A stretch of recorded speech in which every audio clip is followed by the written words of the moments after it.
আসসালামু আলাইকুম। আজকে র্যাঙ্কিনি স্ট্রিটে গিয়েছিলাম। সেখানে সচরাচর যাওয়া হয় না। বাট আজকে গিয়ে দেখলাম যে রাস্তার একপাশে খুব সুন্দর করে অনেকগুলো স্টল দেওয়া। যেখানে নাকি হালিম, থাই স্যুপ, তারপর হচ্ছে মোমোস, পিৎজা, অনেক কিছু পাওয়া যাচ্ছে। বিভিন্ন ধরনের জাঙ্ক ফুড।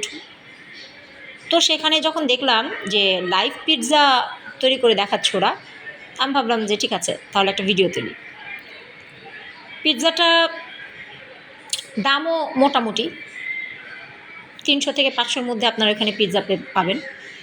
বাট আমার কাছে যেটা মনে হয়েছে, এটা আমার ওপিনিয়ন আর কি, যে টেস্টটা খুবই মানে মোটামুটি ছিল। খুব যে অসাম ছিল এরকম না, মোটামুটি চলে আর কি। তাদের শপটা, সরি, তাদের স্টলটা আপনার 4:30 থেকে বিকাল 4:30 থেকে রাত্রের 11টা পর্যন্ত খোলা থাকে। Thank you.